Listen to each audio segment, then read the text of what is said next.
Welcome back to the YouTube channel JK paramedical info. यहाँ पर आज हम बात करेंगे आपके कुछ कमेंट्स को देखते हुए जो कि आपकी डेट शीट रिवाइज़ हुई थी। आपकी जेके पैरामेडिकल एग्जामिनेशन थे अक्टूबर नवंबर सेशन 2022 वाले कैंडिडेट्स के मार्च 12 से स्टार्ट होने थे और आपके 29 मार्च तक एग्जामिनेशन कंडक्ट हो जाने थे, थ्योरी एग्जामिनेशंस। बट उसके बाद जो है आपकी डेट शीट जो है वो चेंज कर दी गई थी और डेट शीट रिवाइज़ होने के बाद जो आपकी डेट शीट आई है वो आपकी डेट शीट थी आज से 3-4 दिन पहले ही आ चुकी थी। ये डेट शीट आप लोगों ने देख चुकी होगी पहले, ये न्यू अपडेट नहीं है, ये ओल्ड ही है। आज यहाँ पर हम आपके कुछ क्वेश्चंस पर बात करेंगे, ठीक है, क्या क्या कमेंट्स थे आपके। सबसे पहले आपको मैं डेट शीट एक बार फिर से दिखा देता हूँ, जिन्होंने डेट शीट अभी तक नहीं भी देखी होगी, या मोस्टली सभी कैंडिडेट्स को पता ही है, बट जिन्होंने नहीं देखी फिर भी एक बार आपके सामने डिस्प्ले कर देता हूँ कि इस वजह से ये आपकी जो है वो एग्ज़ाम आगे चलेगी। ये आपके जो 11th क्लास 10th और क्लास 12th जो थे हमारे जेके बोर्ड के, उनके जो है एग्ज़ामिनेशन मार्च के मंथ में चल रहे हैं, उस वजह से आपके जो है वो एग्जामिनेशन पोस्टपोन किए गए, ठीक है। सब कुछ मेंशन है आपका इस नोटिफिकेशन में, ठीक। तो आप सबको पता ही है आपका एग्जामिनेशन। यहाँ पर हम कुछ मेन पॉइंट्स की बात करेंगे। सबसे पहले आपका एग्जामिनेशन सेंटर के बारे में बात करेंगे, प्रैक्टिकल एग्जामिनेशन के बारे में बात करेंगे आपका। उसके बाद हम बात करेंगे यहाँ पर आपकी कॉलेजेस, किस किस कॉलेज में या फिर स्कूल में आपको जाकर एग्जामिनेशन देना है, आपके सेंटर कब बनते हैं, किस ईयर के कैंडिडेट्स को कहाँ पर किस सेंटर में जाकर एग्जामिनेशन देना है, ठीक है। सबसे पहले आपको पता ही है आपका एग्जामिनेशन जो है वो स्टार्ट होता है 12:30 बजे, ठीक है। आपको लगभग 1 घंटा पहले या आधा घंटा पहले आप अपने एग्जामिनेशन सेंटर में पहुँच सकते हैं। एग्जामिनेशन सेंटर्स की बात कर लें तो आपके एग्जामिनेशन 26 मार्च से शुरू हो रहे हैं, तो आपके लगभग 22 से 25 के बीच भी जो है आपकी एक PDF जारी कर दी जाती है, जिसमें कि आपके एग्जामिनेशन सेंटर बताए रहते हैं, किस कैंडिडेट को कहाँ पर किस कोर्स के कैंडिडेट को जाना है एग्जामिनेशन देने के लिए, ठीक है। तो सबसे पहले आपके 26 मार्च से शुरू हो रहे हैं एग्जामिनेशन। जितने भी कैंडिडेट्स हैं यहाँ पर 26 मार्च के अंडर फॉल करते हैं courses female multipurpose D pharmacy, ठीक है, operation theatre technician first second, anaesthesia वाले first second, physiotherapist, pharmacist, D pharmacy, ANM, dental assistant, medical assistant, laboratory assistant, x ray assistant, ECG dialysis assistant, ठीक है। उसके बाद आपका GNM and midwifery 4th year, जो कि आपका ओल्ड कोर्स था, ठीक है। न्यू कोर्स में आपके first year, second year plus lateral entry plus third year lateral entry, LHV, ठीक है, जो कि आपका प्रमोशनल कोर्स है। इसके एग्जामिनेशन 26 मार्च को होने वाला है, ठीक है। देन 27 मार्च को उन कैंडिडेट का है जो कि कैरी ऑन कैंडिडेट्स हैं, यानी कि जिनकी अप्रैल मई सेशन 2022 में जिनकी कुछ सप्ली रह गई थी, जिनकी बुक्स रह गई थी, जो रीअपीयर वाले कैंडिडेट हैं, उनका जो है वो कैरी ऑन कैंडिडेट्स में ऐड किया जाता है। उनका एग्जामिनेशन जो है वो 27 मार्च को है। देन हम उसके बाद आपका एग्जामिनेशन है 2 अप्रैल, ठीक है। देन 3rd नंबर पे है आपका पेपर 3 जो है आपका, ठीक है, ये आपका होने वाला है 6 अप्रैल को, और 3 अप्रैल को जो पेपर है वही आपका सैम कैरी ऑन कैंडिडेट्स का है, ठीक है, ये आप यहाँ पर देख सकते हैं। इसके बाद में आपका 7 को है पेपर, वो है कैरी ऑन कैंडिडेट्स का। देन रेगुलर वाले जो कैंडिडेट हैं उनका पेपर है 9 अप्रैल को, ठीक है।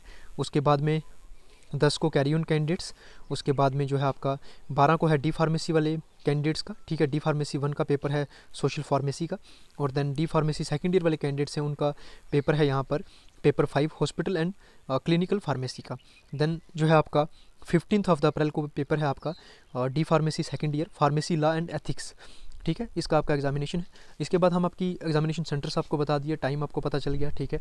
रोल नंबर जो है वो आपको अपने अपने रिस्पेक्टेड जो है आपके कॉलेजेस हैं, जिस कॉलेज से आप कोर्स परसू कर रहे हैं उस कॉलेज से आपको जो है वो आपका रोल नंबर स्लिप आपको मिल जाएगी, ठीक है। और रोल नंबर स्लिप बोल लीजिए, एडमिट कार्ड बोल लीजिए, वो आपको अपने कॉलेज से, ठीक है, मिलेगा।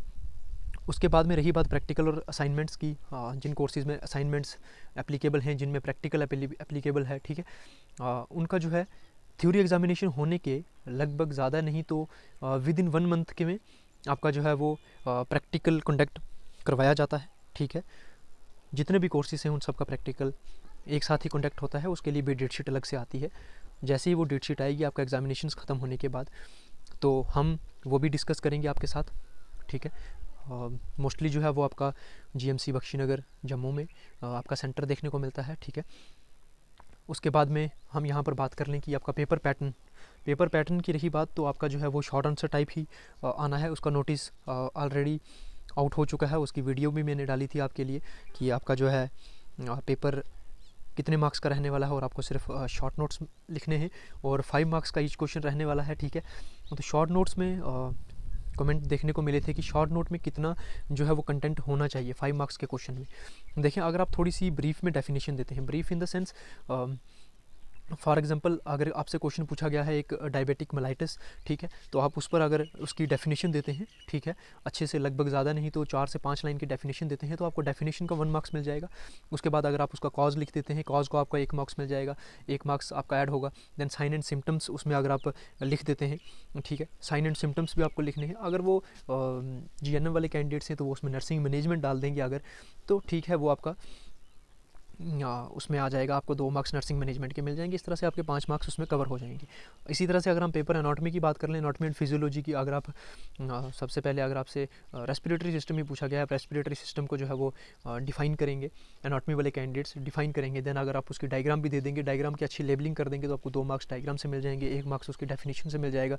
रेस्पिरेटरी ट्रैक को आगे फर्दर थोड़ा सा अंदर उसके जो है सब ब्रोंचाइज होगी, ब्रोंचुलेटर्स हो गए, ठीक है, ट्रैकिया हो गया, इनको अगर आप थोड़ा एक्सप्लेन कर देंगे 2 लाइंस में भी, तो आपको जो है वो मे बी 1 से 2 मार्क्स वहाँ से मिल जाएंगे। और आपका इस तरह से करके फ्रेम करना होता है क्वेश्चन को, अच्छा वेल लेबल करना होता है डायग्राम्स को।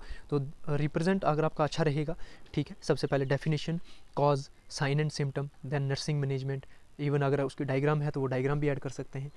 इसी तरह से अगर आपका GNM की बात कर लें, कुछ कैंडिडेट्स हैं अगर चाइल्ड हेल्थ नर्सिंग वाले या मेंटल हेल्थ नर्सिंग वाले कैंडिडेट्स हैं, MSN वाले हैं, MSN वाले जो कैंडिडेट्स हैं मेडिकल सर्जिकल नर्सिंग में अगर आप पेपर दे रहे हैं तो उसमें आपको नर्सिंग मैनेजमेंट साथ में ज़रूर ऐड करनी है हर क्वेश्चन के साथ में। उसके बाद में अगर आप चाइल्ड हेल्थ वाले हैं तो उनमें आपको अगर कोई प्रोग्राम, फॉर एग्जांपल ट्यूबरक्लोसिस अगर आप कर रहे हैं तो ट्यूबरक्लोसिस में आपको उसको बताना है कि नेशनल ट्यूबरक्लोसिस प्रोग्राम कब स्टार्ट हुआ, किसने स्टार्ट किया। अगर आप ऐसे वैलिड पॉइंट्स ऐड करते हैं अपने क्वेश्चन में तो आपके क्वेश्चन की एक तो स्ट्रेंथ अच्छी बनती है, लेंथ भी अच्छी बनती है, और वो आपको अच्छे मार्क्स भी दे जाएगा, ठीक है। तो ये रही ओवरऑल आपके 2023 थ्योरी एग्जामिनेशंस की पूरी ओवरऑल डिटेल, ठीक है। अगर आप लोग हमारे साथ पहली बार जुड़े हैं, चैनल को सब्सक्राइब कर लें। इसके बाद भी, इतनी सब बातों के बाद भी अगर आपका कोई क्वेश्चन रहता है आपके मन में, ठीक है, previous year question already uploaded हैं, कोई क्वेश्चन रहता है तो आप कमेंट बॉक्स में फिर भी कमेंट कर सकते हैं। हमारे साथ पहली बार जुड़ रहे हैं, सब्सक्राइब कर लें, बेल आइकन को ऑल पर सेट कर लेंगे, लेटेस्ट अपडेट आप लोगों को मिलते रहेंगे। Thank you so much.